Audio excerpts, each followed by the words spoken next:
Sometimes you come in the villages, you don't see nobody. You can just see some animals to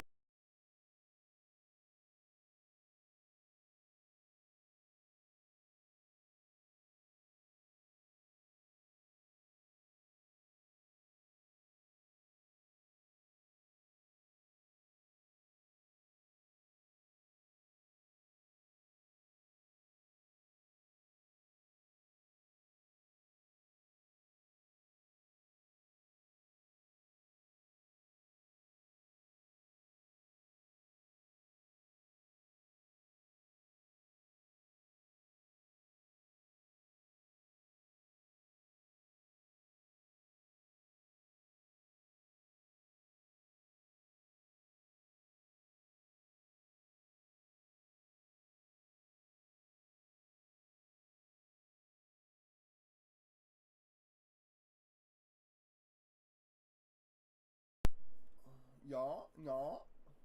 Should work now. Let's see.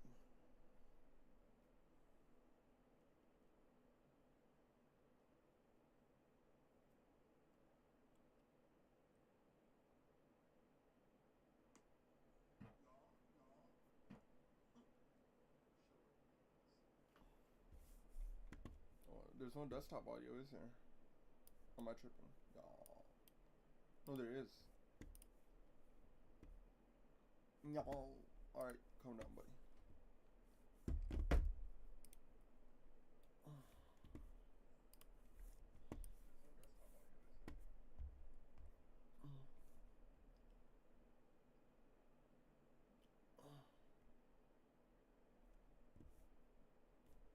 Let's take a look. All right, let's take a look. Vetus, you're gonna just be running rockets up and down to Yeah, no problem. Yep. You asked for this, Summit! Oh shit, I'm dead. Yep. You asked for this, Summit! Oh shit, I'm dead. I'm sorry, where was he? In the window. Oh my god. Dun, dun. Yo, Fast Feet. Can I get a bed? Yes. Yo, Fast Feet. Do you think you could follow our friend Hutch while playing that thing? Yes. Oh my god, I would love to. Oh my god. Like the entire day, like I will.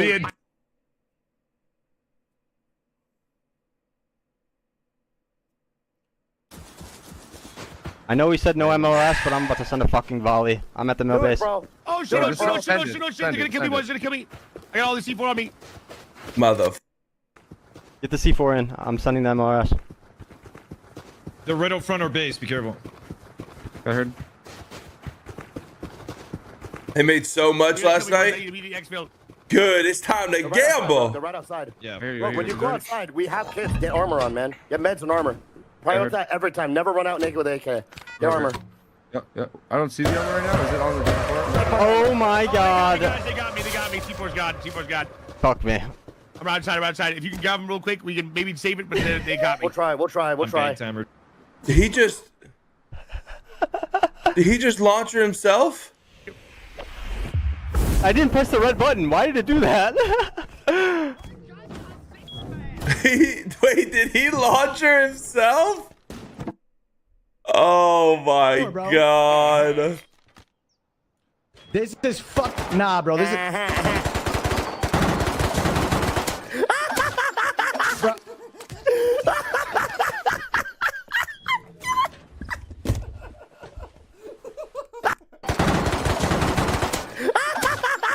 nah, bro. This is Who is that?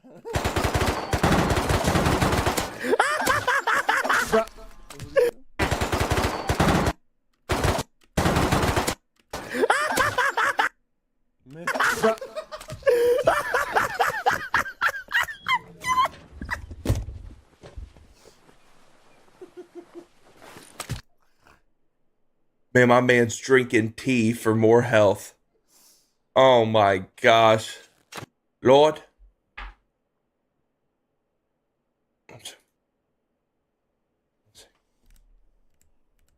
The demon. Let's keep watching. No, not yet. No, not yet. He's focusing on me right now. I'm trying to get to you.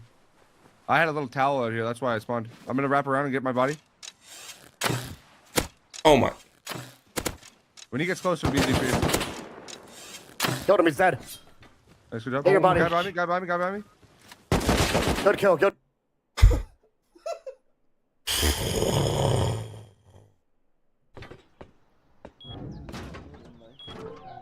Bro, it's crazy. Like, it just doesn't make any sense.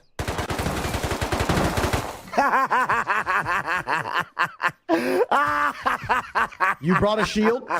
You brought a fucking shield, nigga? Nah, there's no fucking way, bro. You are shameless as fuck. You are as shameless as they fucking come, bro.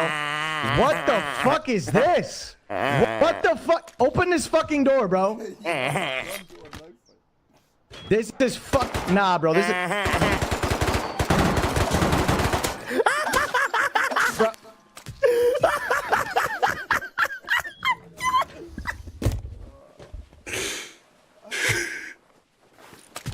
That's the most fucked up shit I've ever seen. That's so messed up, bro. Yo, that's crazy.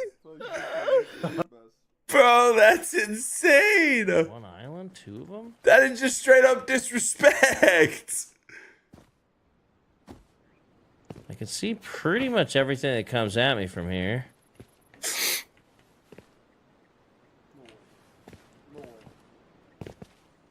Look how small I am. I would... It's the first time I've ever said that sentence.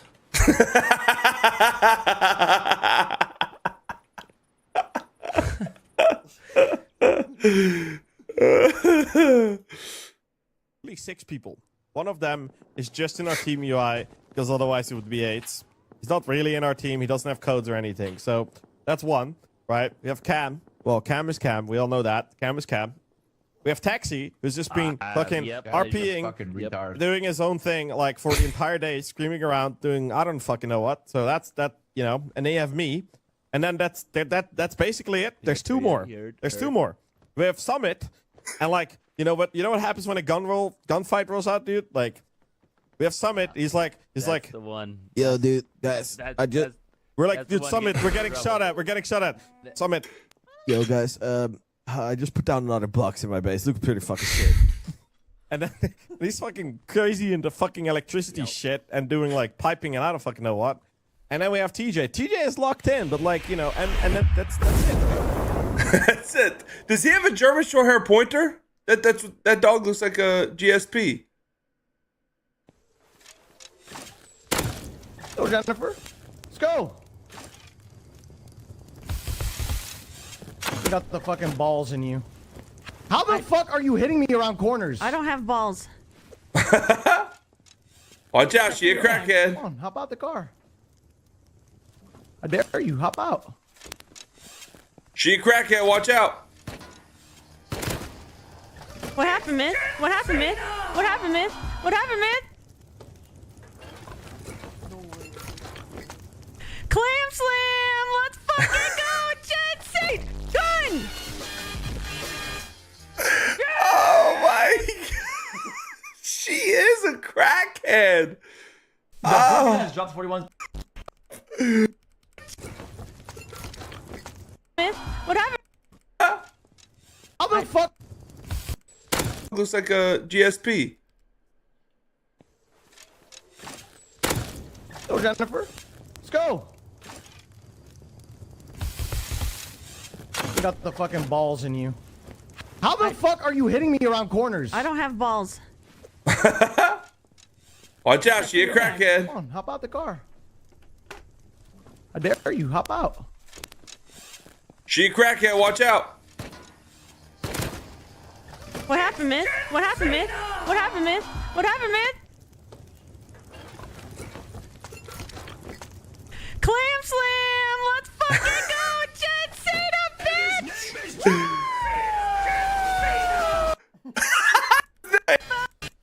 You know what? I'm actually impressed. Wait, it's a real clip. Oh,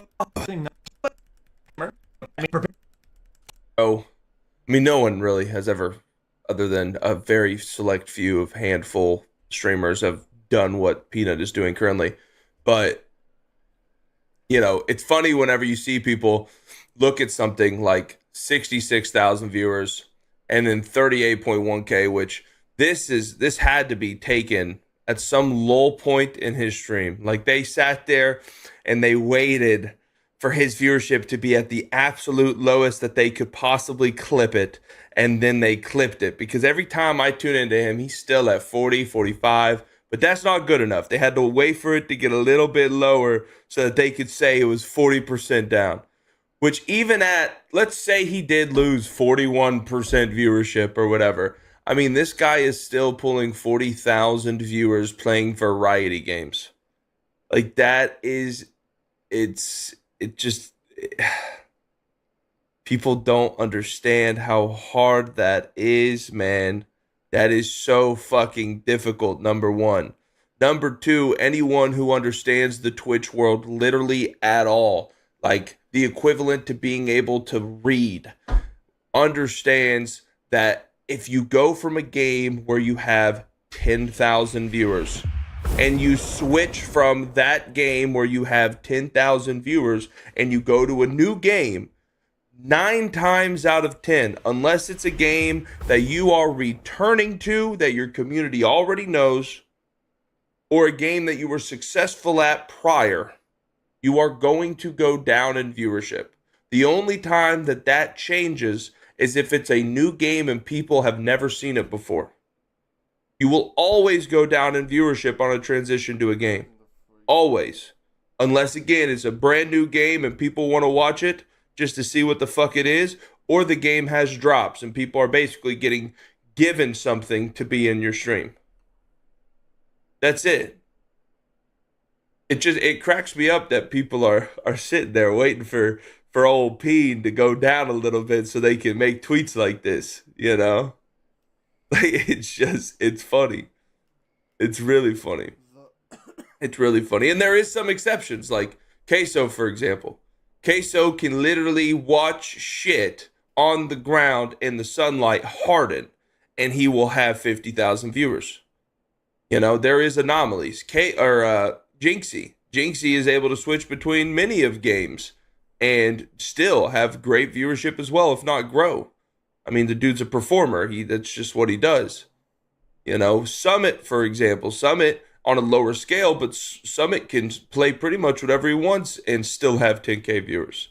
So there is anomalies, but for the most part, on a large spectrum of streamers, every single one, you take 100 of them, you have them go from their main game to quite literally anything else, even if it's in the same genre, and they are expected to lose 50% minimum.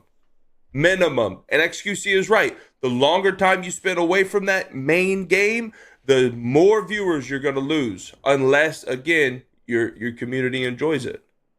But that's, you know, that's on the streamers for recognizing if their chat absolutely hates what they're watching or not, and leaving before, you know, they lose all the viewers.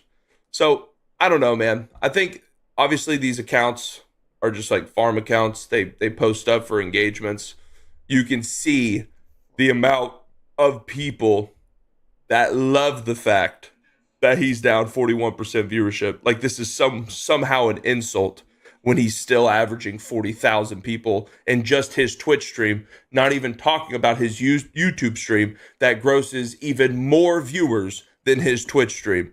But it has 13,000 likes and 539 bookmarks. I find that hysterical. Like, people are just, I want that little peanut to fucking die. I want him to.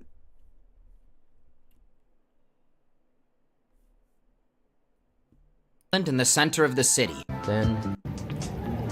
What? Oh. The Face Punch office, and I appreciate them letting me show all of you a bit behind the scenes. Thanks so much for watching. How are you today? I really enjoyed visiting. Cozy as hell, respectfully. And then Ern was saying this is the cry room, or this is the cry room. I'm not entirely sure. You push the button like a monkey.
What is it about caves that gives you that pit in your stomach? Is it the darkness, the tight squeezes, or just how easy it seems to get lost forever? In today's video, we're going to go over 3 stories that I think truly highlight all of the reasons why we find caves to be terrifying. As always, viewer discretion is advised.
Hello everyone, and welcome back to Scary Interesting. In this video, we're going to go over 2 of the absolute worst disasters in history, and the final story is a disaster unlike any other you've probably heard of in a spot that is also unlike any other on Earth.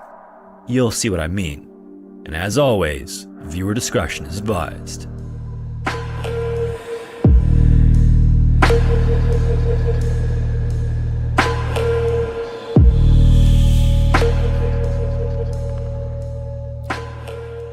Mount Ruapehu, located in the very center of New Zealand's North Island, is about as beautiful a view as you're likely to find anywhere. This is even more impressive considering the seemingly endless natural beauty of New Zealand, but the mountain is deceptive.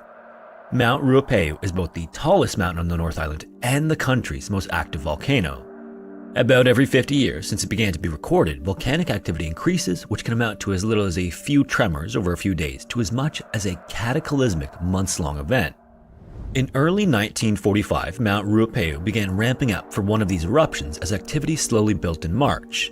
This caused several lava domes to form on its surface. This is when lava comes up bubbling through vents and forms a large dome. Between the 3 peaks that form the mountain also sits a July of that year, Crater Lake water levels had fluctuated significantly and at one point drained almost completely of water to its 1,000. At several points, massive steam eruptions also occurred that were visible from 100 kilometers away from the interaction between the water and the hot volcanic material. These eruptions continued for most of the year, and by December, volcanic activity started to wane. Soon after, Crater Lake began to return to its normal level as rain and snowmelt came in, and with dams, which form sort of at random, are not completely stable.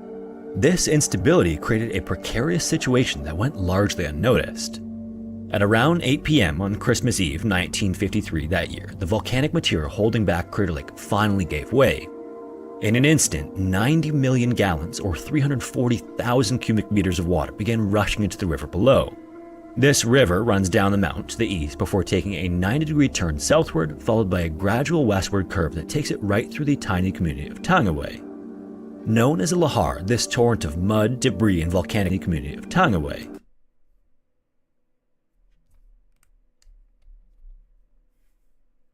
turns southward, followed by a gradual westward curve that takes it right through the tiny community of Tangaway.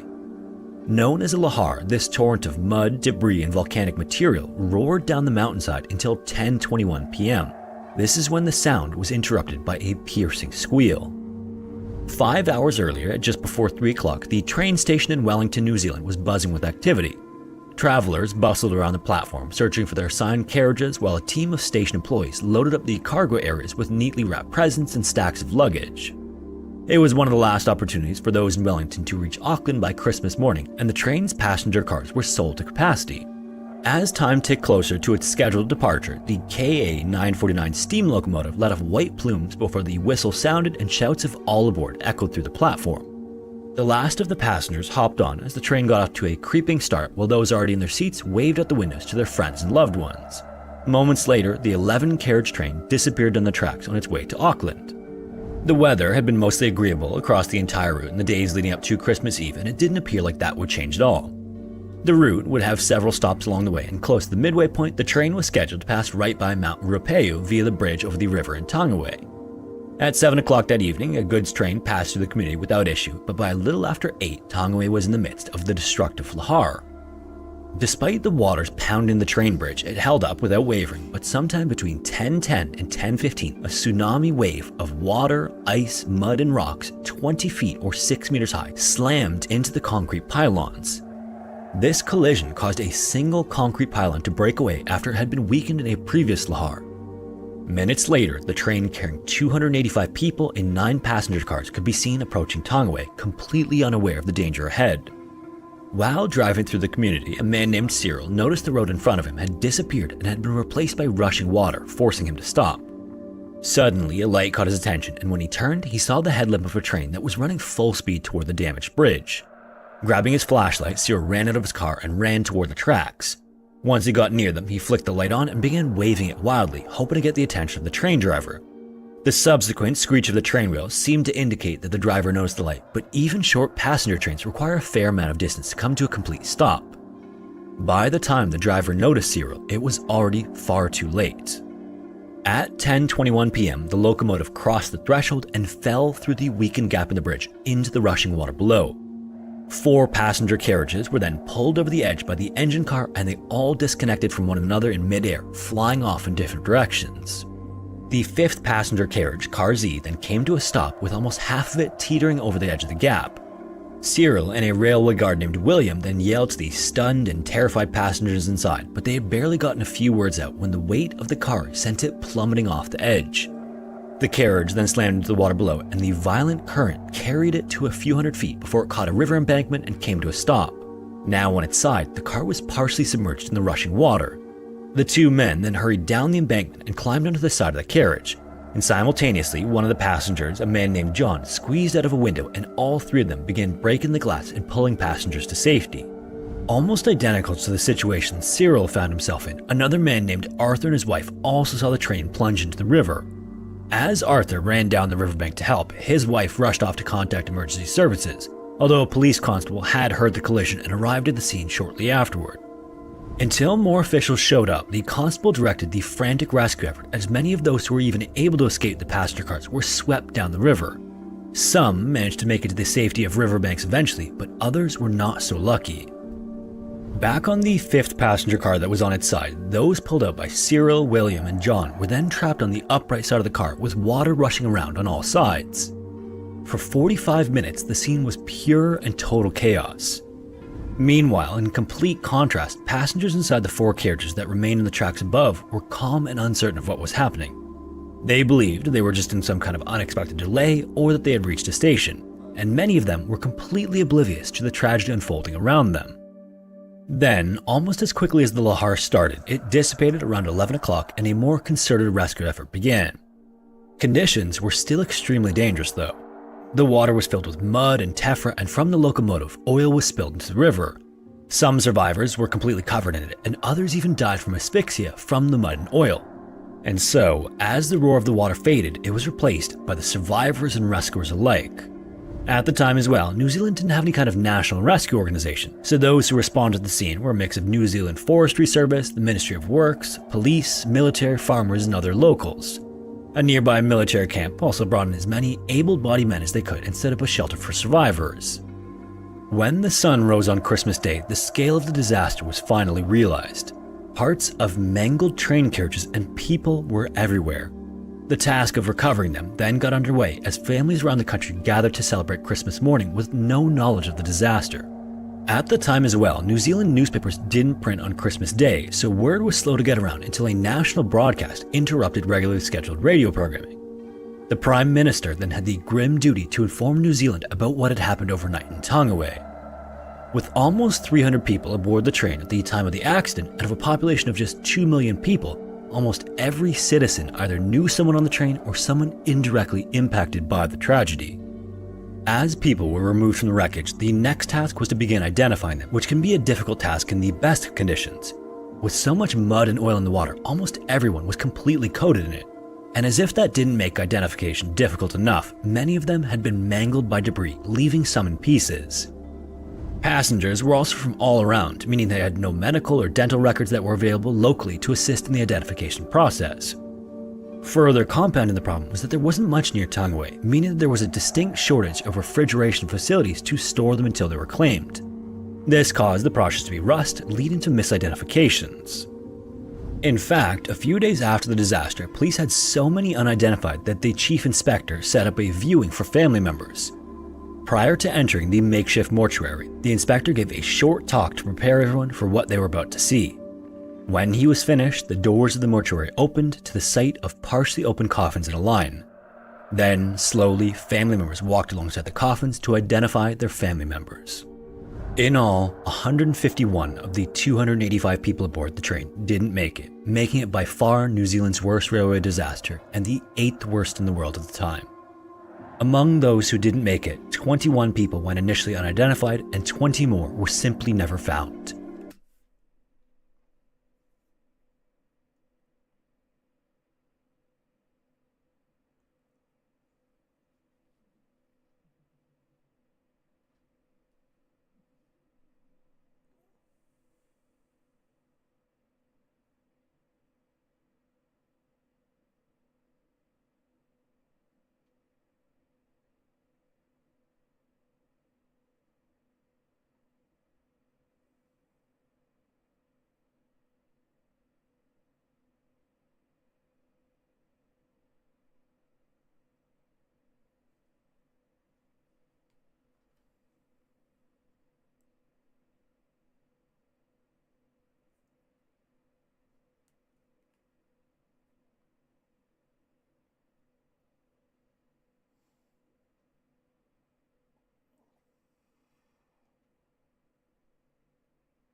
Those who weren't recovered were believed to have been washed out to the sea some 75 miles or 120 kilometers away.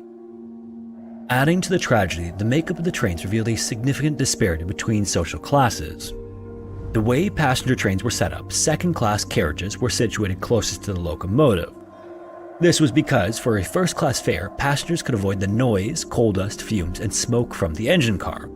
As a result of this also put second-class passengers more at risk in the case of a head-on collision or derailment, and the disaster at Tongwei was no different. Behind the locomotive were 4 second-class carriages, and behind those were 5 first-class carriages. All 4 of those second-class carriages crashed into the water that night, and only one of the first-class cars ended up in the river. The first-class car that did tumble through the gap in the bridge was Car Z, the one that teetered on the edge for a moment that Cyril, William, and John rescued passengers from. Of the 22 people aboard Car Z, the 3 men managed to save 21 and bring them to safety.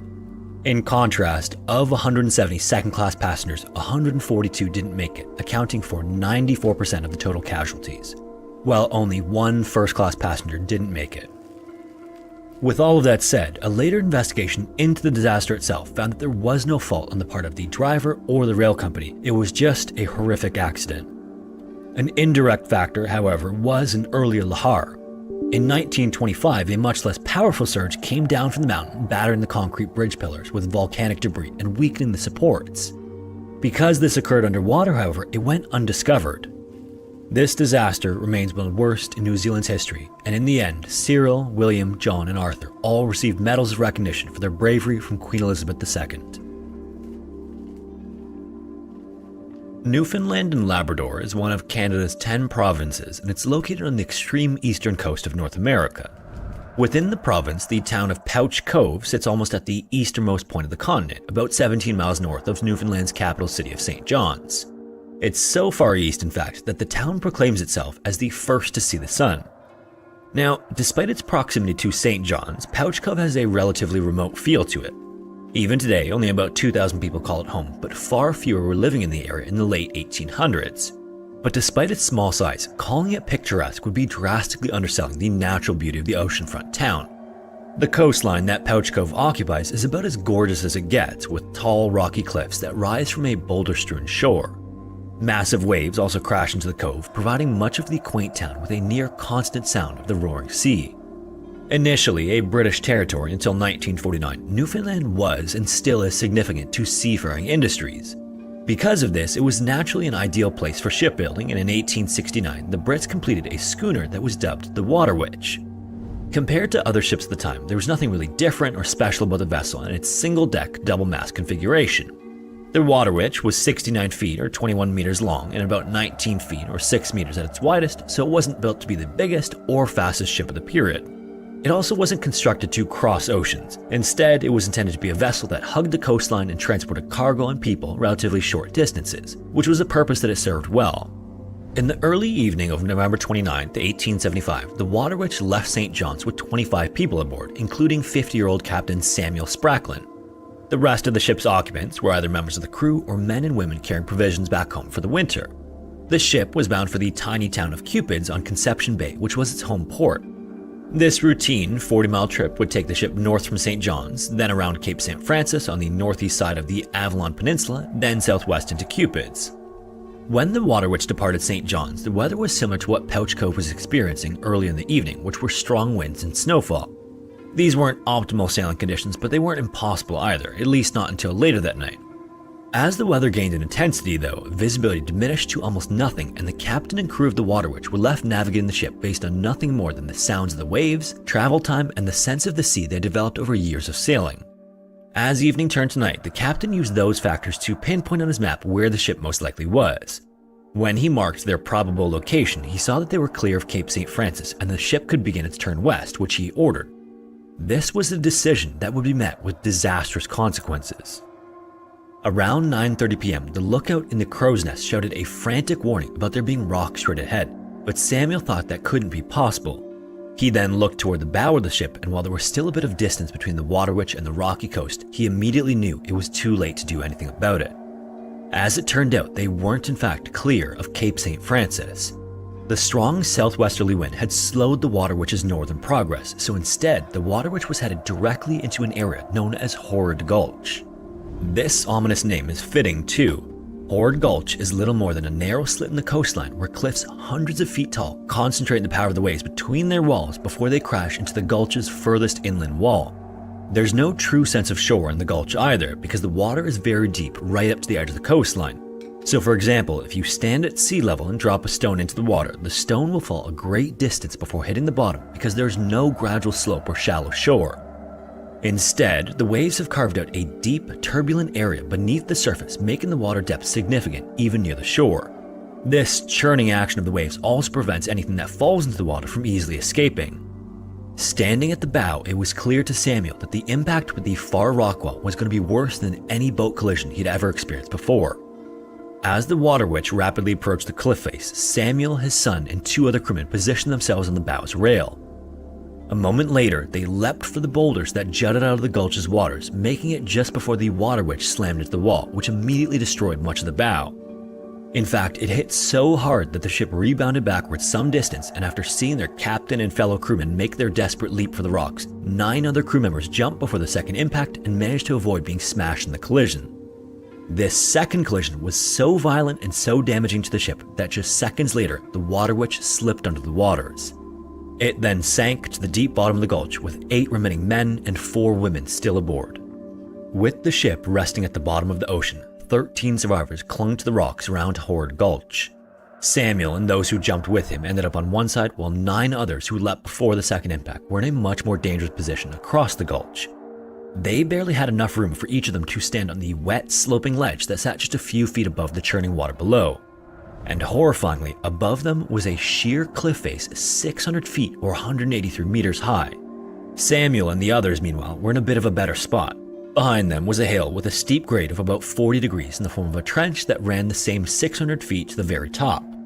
If they were going to survive, the captain and those with him would have to pull their way up the long, steep, slippery slope that was covered in overgrowth and brush, and then try to find help in the area where they had no idea where they were. And if that wasn't enough of a challenge, they'd have to do this on a pitch-black night in blinding snow and winds while soaking wet in freezing temperatures and without any ropes or anything else. This was a next to impossible task, but they didn't have much of a choice either.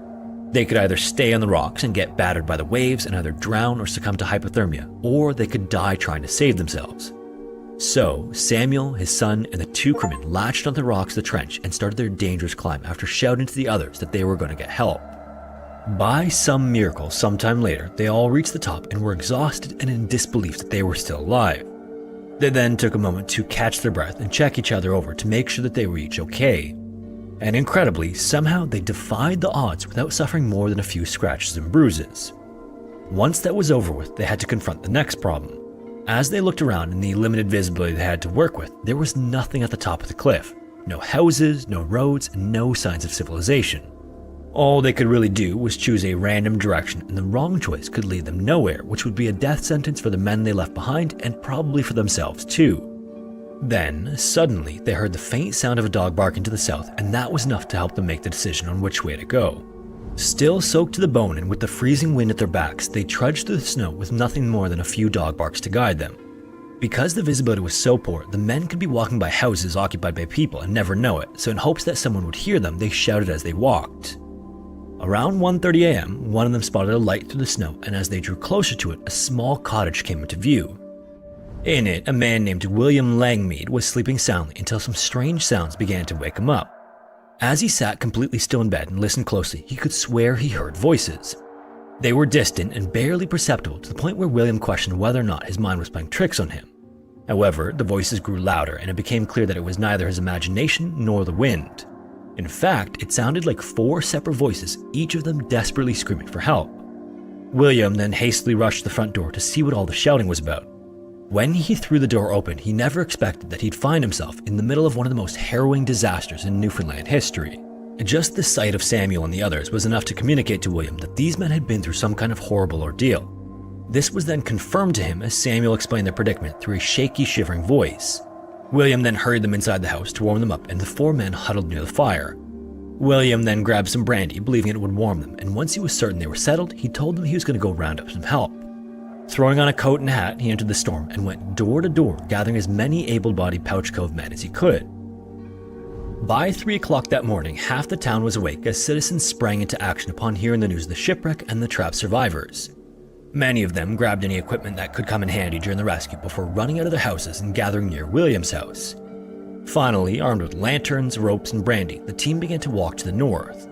Because Samuel and the 3 other men were in such bad shape, they remained in William's home, leaving the rescuers only vague directions that could lead them to the location of the shipwreck.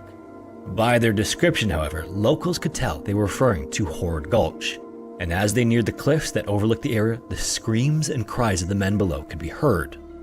When the survivors heard the rescuers shout in return, they begged for a rope or anything else that could get them off the precipice. This response then allowed the rescuers to pinpoint their location, since the dark night and snow obscured any view of them. However, even with ropes and lanterns, the rescue attempt would be far more dangerous than the climb Samuel and the other crewmen undertook. Reaching the survivors meant somehow descending 600 feet of near vertical cliff face. As the volunteers huddled to formulate a plan, there was only one conclusion any of them could come to. Someone would have to be brave enough to dangle from the end of a rope all the way down to the ledge where the survivors clung to life.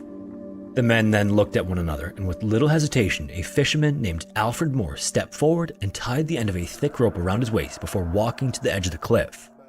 The other end of the rope was affixed to a nearby tree, and between the tree and Alfred, each of the remaining volunteers grabbed hold of the rope, putting every bit of manpower into lowering him safely.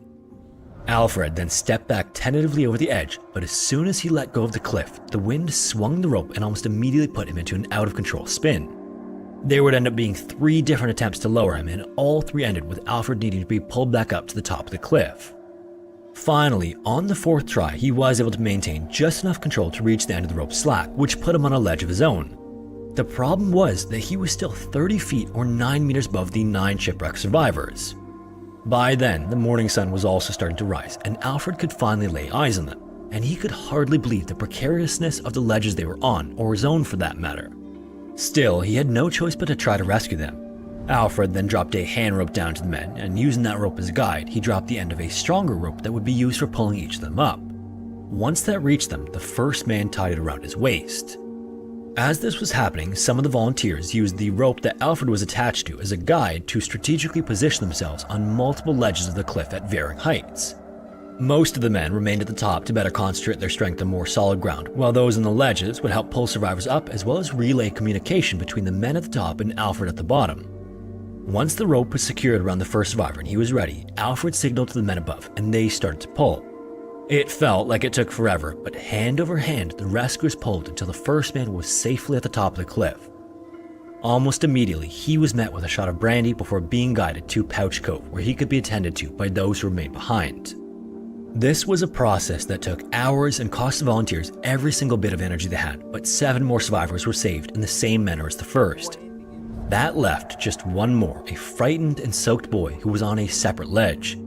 It was clear that he would die if he wasn't saved as quickly as possible, but his position put his rescue in doubt. The volunteers wondered if they could even get Alfred to him, but they at least had to try.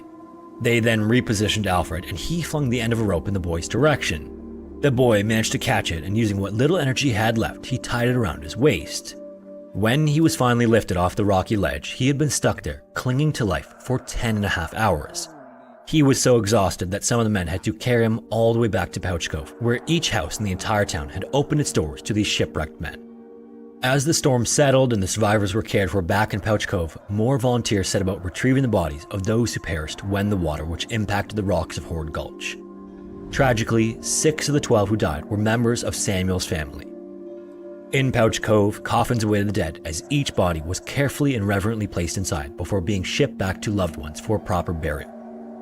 Most of those they pulled from the wreck were in surprisingly good shape, but one of the younger men was found with his legs completely gone, demonstrating just how forcefully the ship hit the rocks of Horde Gulch. In the aftermath, Alfred's selfless actions that day earned him the nickname Brave Alfred Moores, which stuck with him for the rest of his life. His fearlessness also earned him a silver medal from the British Royal Humane Society. The 5 other men who went part of the way down the cliff to assist each received bronze medals as well, and all of the survivors of the shipwreck made full recoveries. If you made it this far, thanks so much for watching. If you have a story suggestion, feel free to submit it to the form found in the description, and hopefully I will see you in the next one.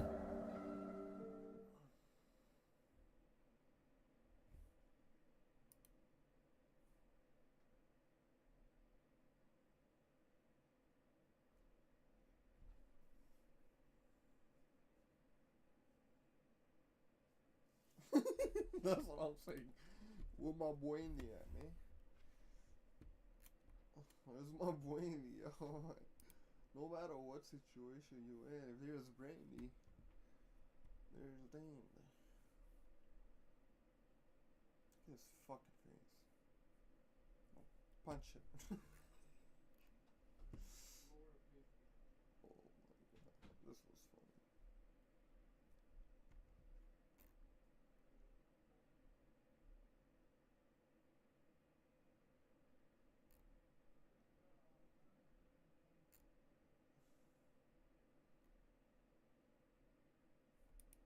Hello and welcome to the Skydival channel, and today let's go $50. A little uncomfortable, but that's just how things are. And we are given our list of graphics cards here. Let's go ahead and start with the ones to avoid.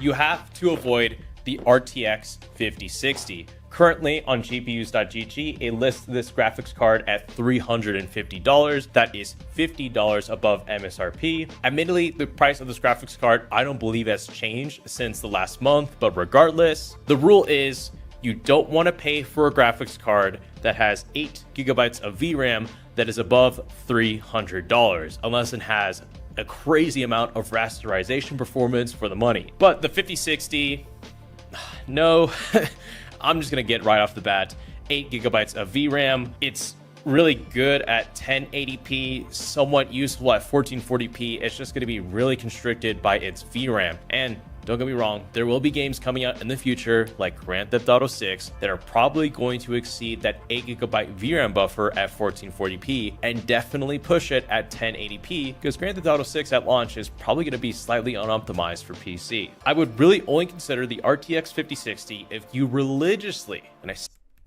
and low up, I would really. Now, this is actually a pretty good buy last month, and in January, and in early March, because this was found for MSRP, which was $250, and that was excellent because pretty much all NVIDIA graphics cards have shot up in price. Is NVIDIA's cheapest? RTX will net you better performance. That slight extra bit of buffer for VRAM usage, if perhaps say our GPUs for Intel Arc graphics cards $90 on GPUs.gg on pretty much all the major retailers other than Amazon. I really like this graphics card. It's got 12 gigabytes of VRAM, so even more than 10. Really excellent, fast, the hardware decoding capabilities of an 5060. Although this does slightly better all around, if you're just looking at esports games, yes, that 5060 is going to be better for one.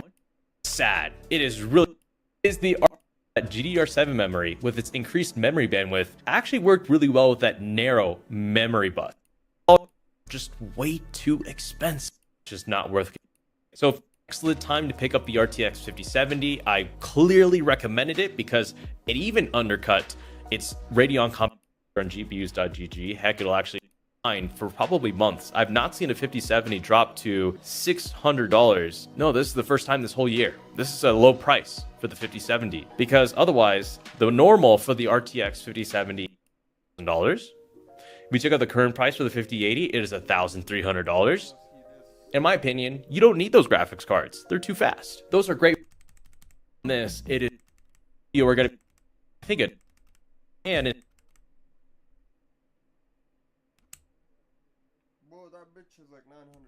about bang on where it was, I think, last month. But on Newegg.com, if you wanted to buy one in the US, they are coming with Crimson Desert as a free game if you value that at all. But otherwise, compared to the RTX 5070 at $650, this is the better buy. This is going to be faster in terms of rasterization, and $50, this is compared to the RTX 5070 at $650, this is the better buy. This is going to be faster in terms of rasterization performance, so anything that isn't ray tracing. It has 4 gigabytes more VRAM, and it has the exact same ray tracing performance as the 5070 across a multitude of games if you just aggregate the average FPS. They usually come out about the same. And I'd like to think for the majority of you who are watching this video, this is maybe, I think, a disservice on behalf of the graphics card industry, because I don't try to push this, but I really think for most of you who are watching this video, you can just stop right here. Most of you are going to be playing at 1440p or 1080p, not at all 4K. And the RX 9070 is the perfect 1440p gaming graphics card. Yes, is it above $600? Yeah, that is a bit steep. But beyond this, it is just redonkulous. You have the RX 9070 XT, which is not bad pricing wise, but then you have the RTX 5070 Ti, which I'll go ahead and spoil prices now just to illustrate my point. If we reset and check out the current price for the 5070 Ti, it is $1,000. We check out the current price for the 5080, it is $1,300. In my opinion, you don't need those graphics cards. They're too fast. Those are great for 4K, but if you're going to be playing at 1440p high frame rate, this is still going to do 90% of what those cards will do at that resolution. I mean, of course, you know, this isn't by any means 10% slower than a 5070 Ti, but I'm just saying realistically, this is where you should stop in this video actually. Like this is, I mean, if you're looking for a graphics card and you need something, this is the most I would consider unless you really want like a 9070 XT. This is just at a pretty decent price point. It gives you good hardware, good performance for the money, hence why it has pretty much stayed as the best mid-range GPU throughout the entirety of this series since the 9070 first came out. It's just always been a well-rounded card, and it's surprisingly efficient. So I can't say enough about the 9070. Just stop watching the video. Just if you needed a graphics card, you don't know what to get, but you want something that's going to be fast enough for not just now, same price. This one is a tough recommendation for one reason. You ready for this? You weren't expecting this. I'm about to show you. Maybe you guys just caught it, but you see this right here, 77 XT. I don't know why the prices aren't showing up. Probably it's still loading in, but let me show you something. Here on Newegg.com, and I will say this only applies to US viewers, if you type in 77 XT or 7700 XT, you can pick one up for $380 on Newegg from either XFX. $200 more to get that 9070. Well, even this is just not the most. So if you want to see them regularly pop up in your subscription, this is completely overkill. You don't need it. Speaking of you don't need it, the 5070 Ti, this is another really good NVIDIA graphics card I liked to recommend. This one I think was A tier.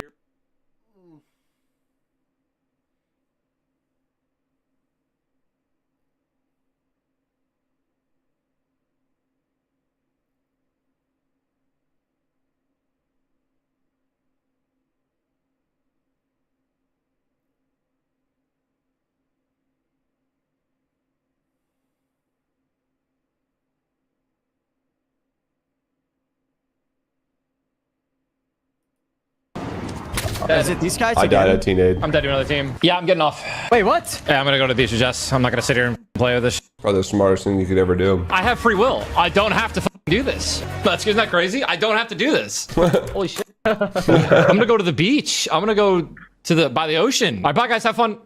Free will. We got that too. Every stream, the games get like worse. More cheaters, more stream snipers. Can't believe Ty just left us like that.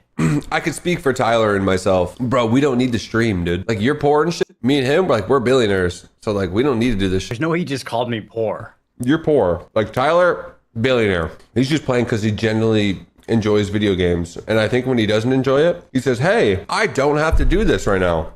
Damn, so you don't got to do this shit either? No. Damn, bro, I gotta lock in. I can't say that that's not a good idea because it's a great idea. What happened to Ninja? Oh, we died to cheaters, and then he said, I'm getting off. I have free will. I'm going to the beach with my wife.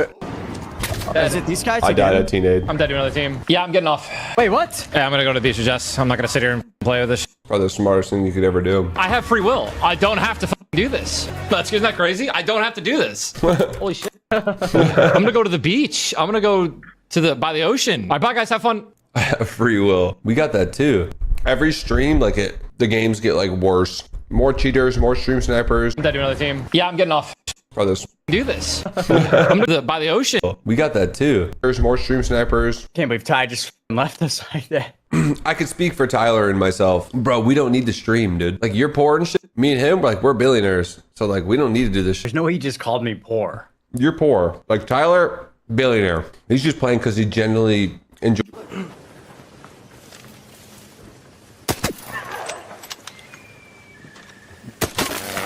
Take this. You don't have to kill me. Come here. No, dude. He's gonna mess with me, isn't he? Are you gonna mess with me? Gonna mess with me. What is it?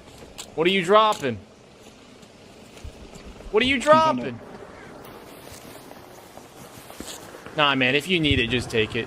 You're good. No, I don't need it. Trust me. I have 15 mil.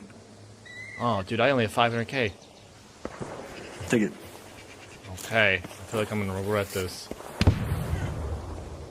You won't.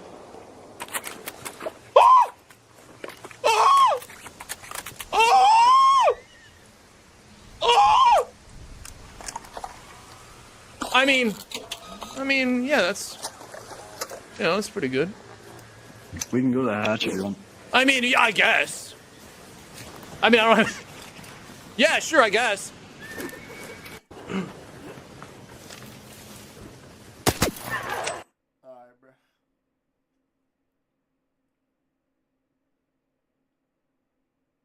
So-called heroic age of Antarctic.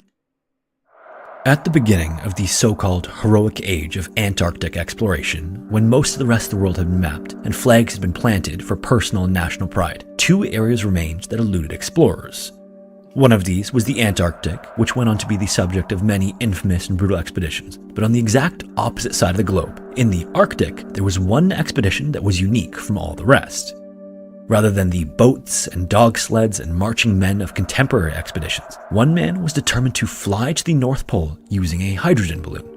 And in the end, this legendary expedition would finish almost as mysteriously as it began. This is the story of Andre's Arctic Balloon Expedition.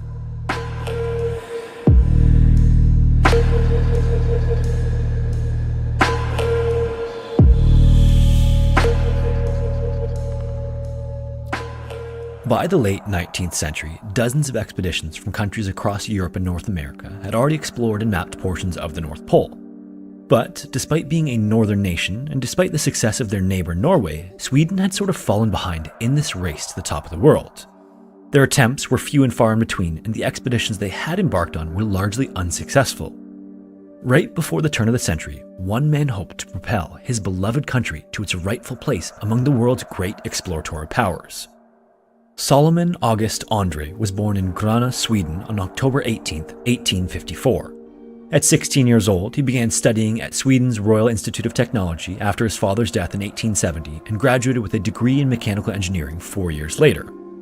Andre already had a thing for all things mechanical, but his passion for balloons didn't start until his trip to the Centennial Exposition in Philadelphia. On his way to the US, Andre brought a book with him about the trade winds.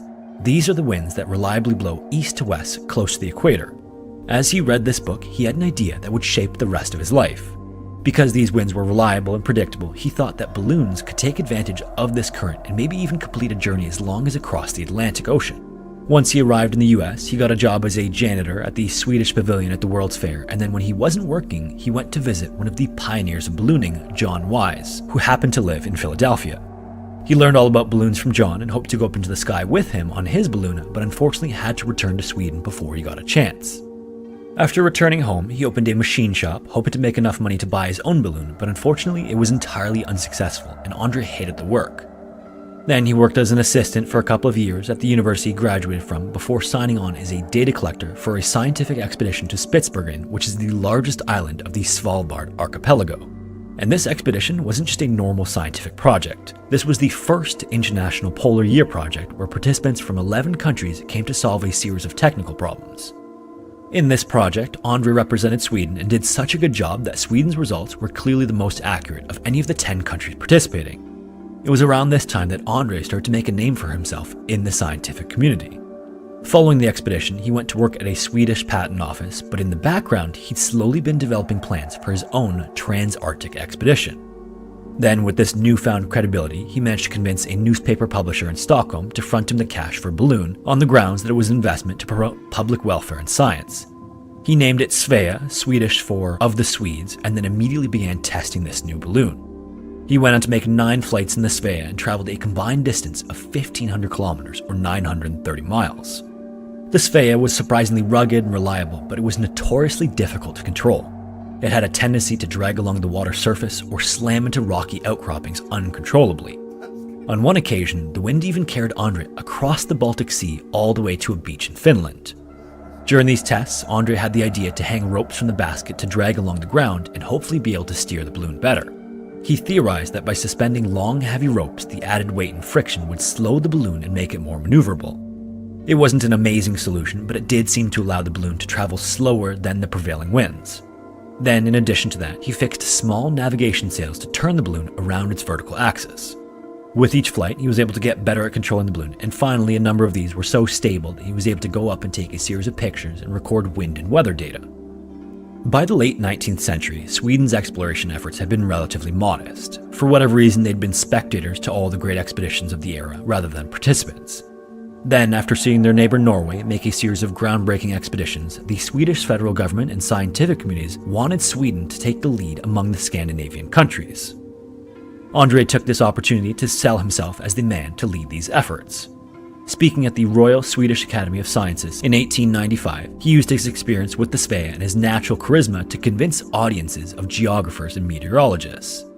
During these presentations, he painted a vivid picture of how a trans-Arctic hydrogen balloon expedition was not only doable but would be revolutionary for travel. He explained that the Svea was smaller and less capable than the balloon he'd need to pull it off, but that a balloon big enough was already able to be manufactured. Leakage was also a concern, but according to Andre, one French balloon already in production was so airtight that it lost almost no hydrogen in a year. In addition, Andre claimed that the summer weather in the Arctic was perfect for ballooning. The round-the-clock sun would facilitate scientific observation and eliminate the need for them to anchor at night. In addition to that, his revolutionary drag rope steering technique would allow him and the crew to navigate easily, especially in the Arctic landscape where there would be minimal vegetation for the ropes to snag on.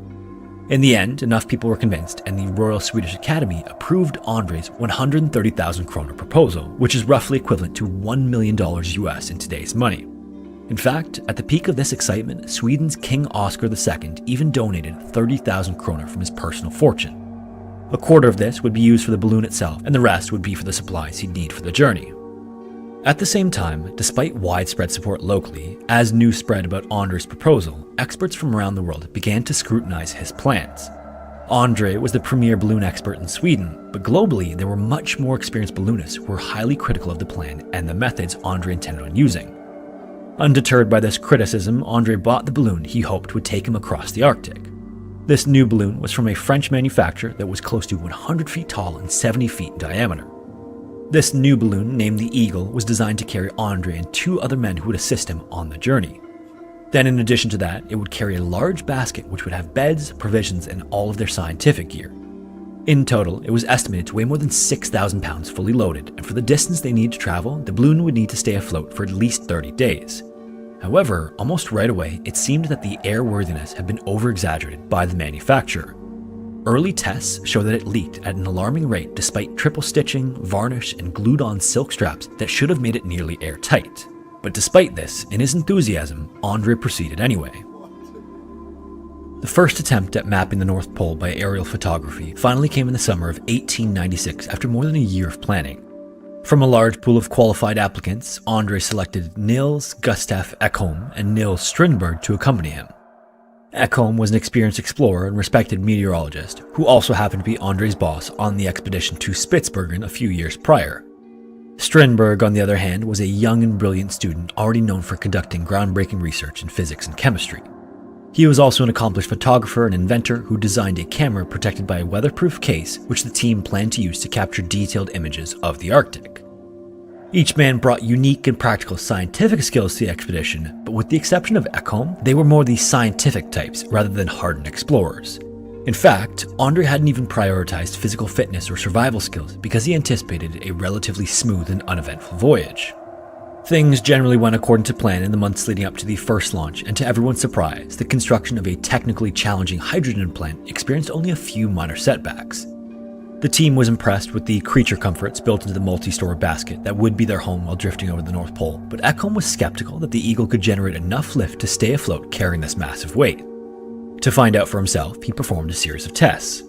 Unfortunately, nearly all of them showed that the French balloon leaked so much hydrogen that by his calculations, its lift force would be diminished by between 90 and 150 pounds per day. At this rate of loss, Ekholm estimated that the Eagle would only be able to stay airborne for between 15 and 17 days instead of the necessary 30. So not only did it seem incapable of even reaching the North Pole, a trans-Arctic crossing seemed totally out of the question. In addition to this alarming leakage, despite spending several months at their launch site on Danes Island in the Svalbard archipelago, the team was constantly hit with winds coming from a northerly direction. Andre had been expecting almost the exact opposite, and to go in the direction they needed, it was crucial that they had winds blowing from the south. Newspapers, sponsors, and the general public followed this situation closely from Sweden's major cities, but with each passing day, it seemed increasingly likely that this first departure was impossible. Then, adding insult to injury, Andre's failure to launch coincided with the return of a heroic Norwegian explorer who just completed a 4-year overland expedition of the Arctic that had reached a record-high northern latitude. Finally, after 6 weeks of unfavorable conditions, even Andre admitted that they'd have to try again the following year. And with that, his position as a visionary and national savior soured almost overnight. Then, on the long boat ride home, the hydrogen plant's chief engineer informed Ekholm that on more than one occasion, he'd seen Andre refilling the balloon when everyone else was busy elsewhere. This was the final nail in the coffin for Ekholm because it proved that Andre had intentionally misled them and that the balloon was even less capable than he'd originally thought. Unsurprisingly, he told Andre that unless they used a different balloon, he wouldn't be around for a second attempt. Enthusiasm for the expedition declined rapidly after the failed 1986 attempt, and Andre spent much of the fall and winter seesawing between giving up and trying again the following year. By a stroke of luck, in the spring of 1897, Alfred Nobel of the Nobel Prize fame came through with funding right before a decision needed to be made. Ekholm was out because Andre insisted on using the same balloon, but there were still plenty of interested volunteers to choose from. Andre vetted a number of promising candidates, but ultimately chose 27-year-old outdoorsman and civil engineer Knut Frankel to take over Ekholm's meteorological duties. Then, upon arriving on Danes Island in early July of 1897, the new team was thrilled to discover that both the balloon hangar and the hydrogen plant had weathered the winter remarkably well. Better still, the winds were blowing almost exactly as they needed, and the negativity from the previous year all but disappeared. Now with the balloon in tip-top shape and a brisk southwest wind at their back, on July 11th, Andre sent one last telegram to King Oscar, then another to the Swedish newspaper that had purchased the press rights to the expedition. Then, on Andre's command, the ground crew unlashed the tethers and the 3 men and the Eagle inched skyward and out over the sea. Almost right away, due to heavy cargo, drag ropes, and barely adequate lift being generated by the balloon, the basket and the 3 men were only able to hover unsteadily just a few meters over the water. Then, just a few minutes after liftoff, an unexpected wind gust caught the balloon broadside and pulled it even farther out to sea as the basket skipped across the water's choppy surface, dangerously close to sinking at any moment. Inside, the men were being thrown around like never before, and in the chaos, a number of drag ropes tore free of the balloon. Incredibly, even though these were crucial to steering, this ended up being a blessing in disguise because it gave the balloon some much-needed buoyancy.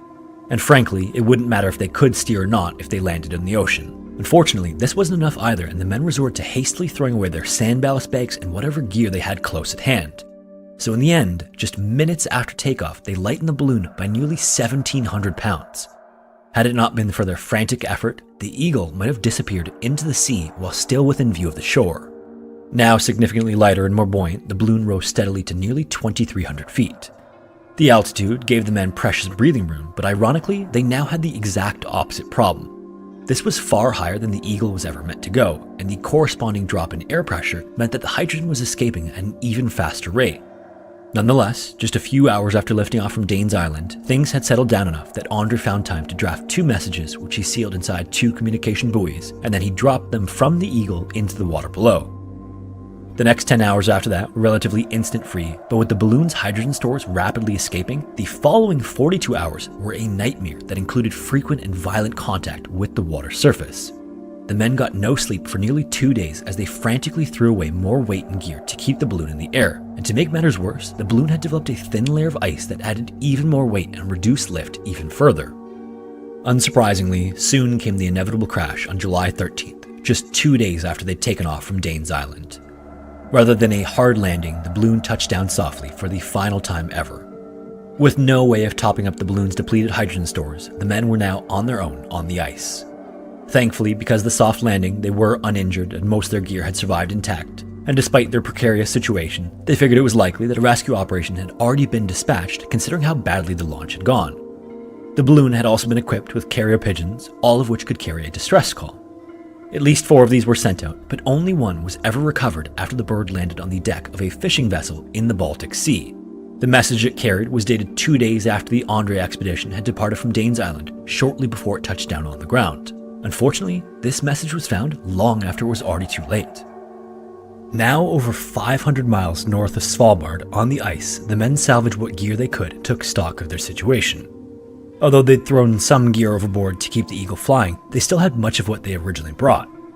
This included guns and ammunition, sleds, tents, snowshoes, a disassembled boat frame, and a significant amount of food. One of the smarter things that the team had done was instead of using all sand for ballast bags, they decided instead to bring much more food than they thought they'd need and have it double as weight, so at least early on, food wouldn't be an issue. Then, for about a week after the crash, the men stayed in a tent and packed and made decisions about what to do next and how much to bring. At this point, even for Andre, the North Pole was out of the question, so the obvious choice was to head for one of 2 caches of food and ammunition that had been planted in advance. Although they considered it likely that a search had been launched, early in the summer the Arctic Ocean was still mostly frozen over. Any rescue party that came for them would have to do it on foot, so with that in mind, they figured that their best option was to move to one of the caches and wait until help arrived. The most easily accessible cache was on the northernmost island of Svalbard to the southwest, but they decided to head toward the other toward Cape Flora to the east because it had more supplies between the two. What they didn't know at the time was that their maps were inaccurate and they'd now be heading for the farther of the two. In addition to that, Svalbard was where they had set flight from. Cape Flora was in an entirely different direction. In any case, they prioritized the things they'd need for their overland journey, and then on July 22nd, they loaded nearly 400 pounds of supplies to each sled and set out for their destination, about 450 miles away. Very quickly, they realized that the sleds that they had with them were horribly difficult to pull with so much weight on them, and the ice was far from flat and smooth. Much like a glacier, sometimes there were large cracks, and other times they were 2-story blocks that they had to weave around. The overloaded sleds regularly sunk into the snow and ice, and occasionally slipped between the ice into the water. It often took the men hours to free them, as they also dealt with exhaustion, exposure, and the onset of snow blindness caused by the 24-hour sunlight reflecting off the bright white snow. After another week of brutal travel across the ice, they resorted to lightening each sled by almost half. This included much of their food stores, meaning that it was now crucial to begin hunting for their food whenever possible. They marched onward the best they could, but were only able to cover about 60 miles in the first 2 weeks. Then by early August, it was painfully clear that they couldn't go any farther. It was at this point that they made the decision to backtrack toward the first cache in Svalbard. Ironically, with their poor maps, they weren't even really heading in the direction of Cape Flora in the first place. Still optimistic though, they estimated that they'd be able to reach the other food cache in roughly 2 months. Then as the summer wore on, the ground eventually opened up and they successfully used the boat to cross sections of open water. Along the way, they shot seals, walruses, and polar bears, but conditions were drastically different from one day to the next, and by mid-September, they came to the realization that they'd never make it to their intended destination. By the end of September in the Arctic, summer was coming to a close and it was already beginning to get colder. So with the winter closing in, they decided to take up permanent residence on a large ice floe, make themselves as comfortable as possible, and drift aimlessly until the following spring. After building a number of ice block huts, they settled into this lifestyle and focused on capturing their daily lives with the camera that had been salvaged from the balloon. During this time, Andre and Frankel also occupied themselves by regularly entering coordinates into their diaries and logbooks. By then, the block of ice they were stuck on was moving quickly, and Andre thought it was likely that if it continued to drift southward, they might run into a merchant ship or a sealing vessel and avoid the Arctic winter altogether. But then in October, in another terrible turn of events, the ice they were on basically began to break up right underneath their hut, and they were forced to relocate to a nearby island. Surprisingly, an entry into Andre's diary around this time recorded that morale was still surprisingly high. Around the same time, Strindberg's diary included multiple messages to his fiancée, but then mysteriously and abruptly, Strindberg made his final diary entry on October 7th. Then just 1 day later was Andre's final entry. Even weirder, his last entry only said that they were happy to be sleeping on solid ground again. There was no indication of any issues or anything else. Just one day the entry stopped, and for decades, no one had any idea what happened to the men. And the fate of Andre's Arctic balloon expedition remained a mystery for over 3 decades. At first, there have been searches, but with each season that nothing was found, international interest slowly died off. Over the years, people just sort of accepted that the men had died and the remains might never be found. Then by chance, in August of 1930, a Norwegian expedition took advantage of a stretch of unseasonably warm weather to hunt for walrus in the Svalbard archipelago. While the main group was busy hunting, 2 men set out in search of fresh water and ended up discovering an out-of-place rowboat and a boat hook that had the inscription, Andre's Polar Expedition, 1896. Then, after a thorough search of the area, they stumbled on the hut that was the final resting place of all 3 men.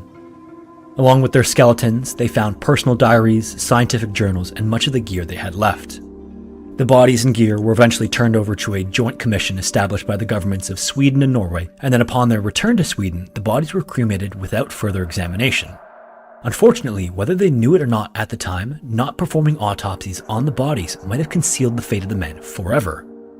Over the years, scientists, physicians, and historians have pored over the recovered journals and diaries, searching for clues about what actually killed them. One of the early theories was that they were murdered by indigenous populations, but this was refuted after the remains were found with all of their uneaten food and other useful gear.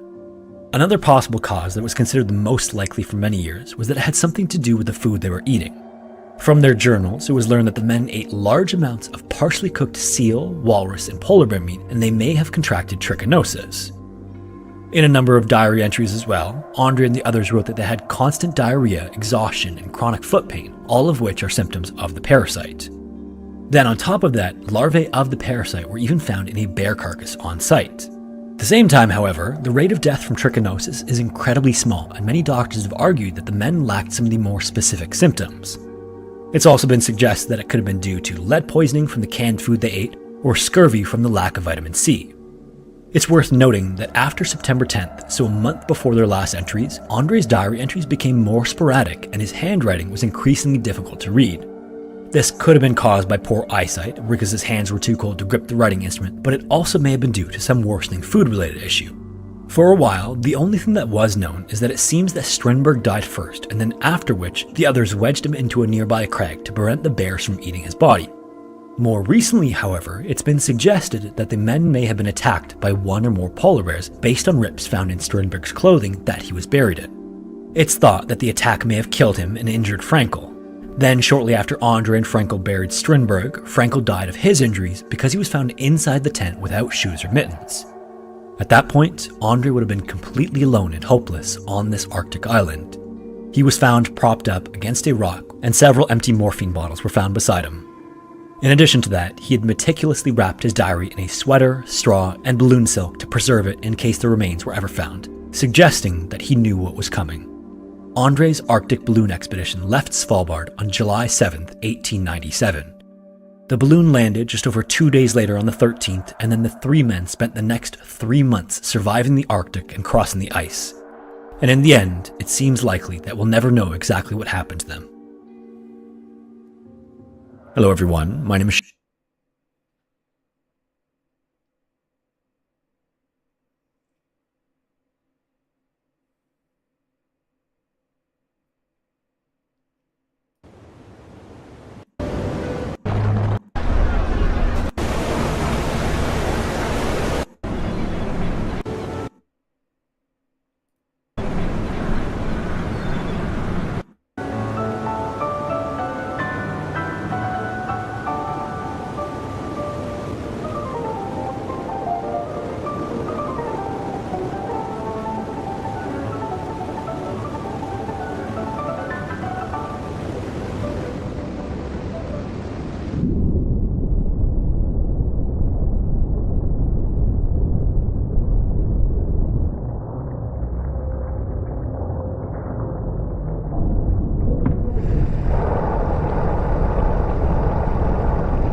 not.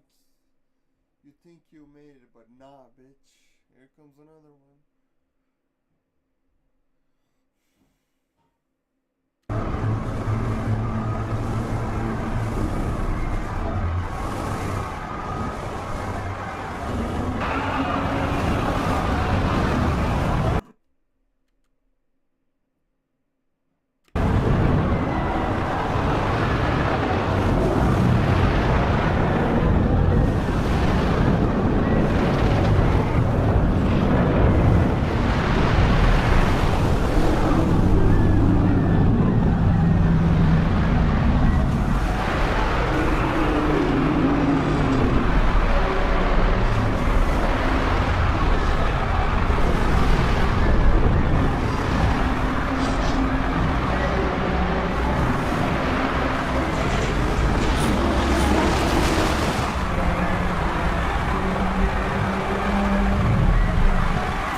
Just 18 minutes?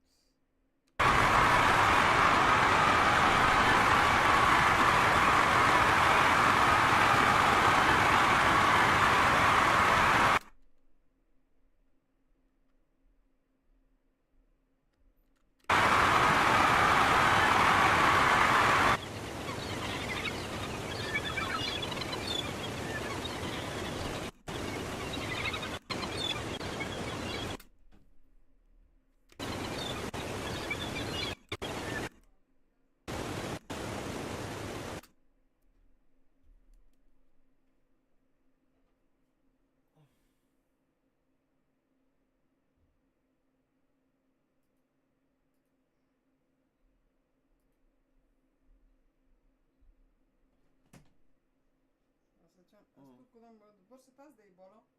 Oh, pink one. De iyi ki monda. Oh, da pink one. وله. نمیش مانده بودی؟ اوه وله. چیز نه اونجا زیاد برساز که کسی که تا داخل مانده پین.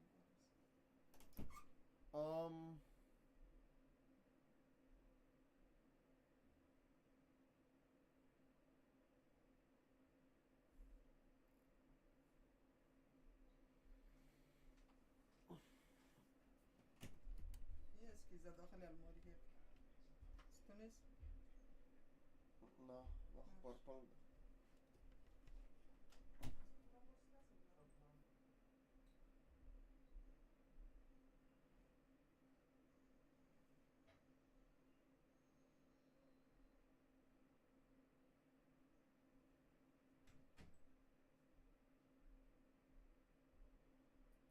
Yeah, I saw the Ashes of Creation stuff. Archive sent it to me. This has been a crazy disaster that just keeps on getting messier and more pathetic. What happened with Ashes of Creation? Like in general? You don't know the story, or do you mean what the new stuff is? Because here, we'll just read the article just in case people don't know the lore. Ashes of Creation, though, in a nutshell, massively successful Kickstarter campaign, and then out of nowhere, in a very public blow-up, got taken down, like 4 or 5 months ago. They're like, all right, we're done here. No more Ashes of Creation after raising $3.2 million. Okay, so it was removed from Steam in February. Wow, I didn't remember it being that. I thought it was a lot longer, but whatever. I thought it was a lot earlier. It's been on bullshit. About Saints 8. So basically, they were supposed to deliver and following through on the promises. $21,000 to hire a private chef, $48,000 for historical antiques, $220,000 for DoorDash, $8,700. $220,000 for DoorDash. That's diabolical. What is he ordering through DoorDash? How is that possible? $1,000 to hire a private chef, $48,000 for historical antiques, $220,000 for DoorDash. $220,000 for DoorDash doesn't even make sense. You'd have to be eating like every hour. Man's out here DoorDashing caviar and shit every hour on the hour. You gotta be buying for like DoorDashing gold bars to my house. Yeah, I mean, I don't know how that's possible. I didn't see that figure. I saw like the TCG stuff where he wasted $48,000 on trading cards and shit.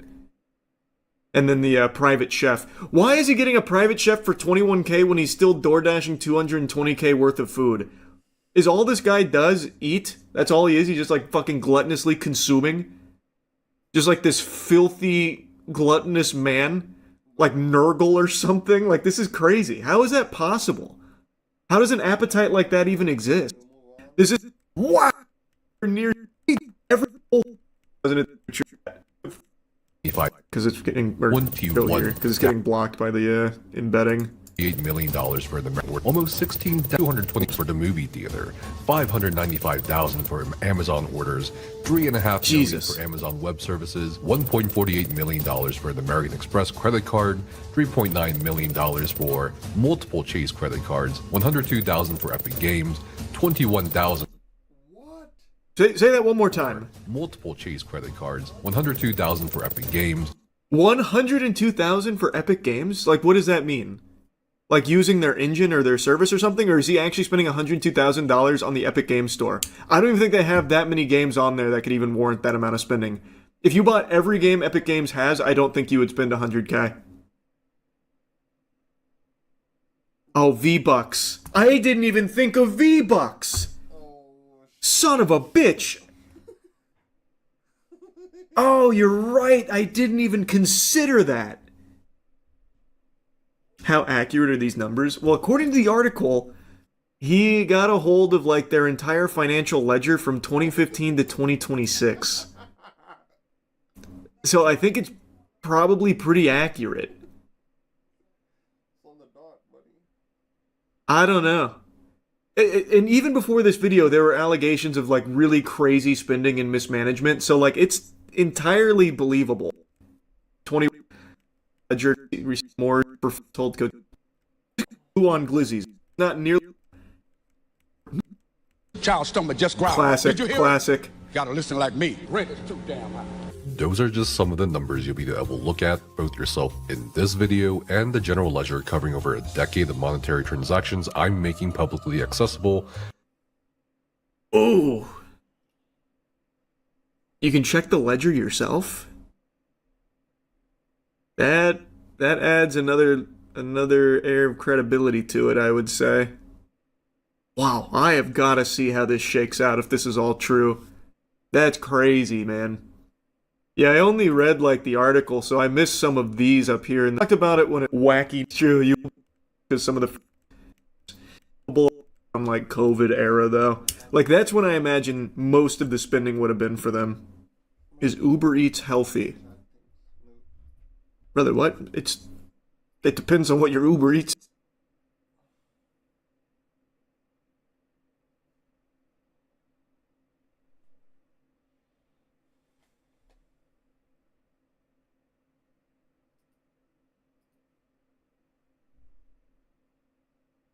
Gaming, Waldo the Ninja, feel the love in the air. Daddy Gump with a gifted, Trent with a 5 next week. Fucking A. All right. Good shots. Good shots. In 2 rounds? Like, what about doctors? They gotta be like super percent. The gender reveal stuff. The largest trees on Earth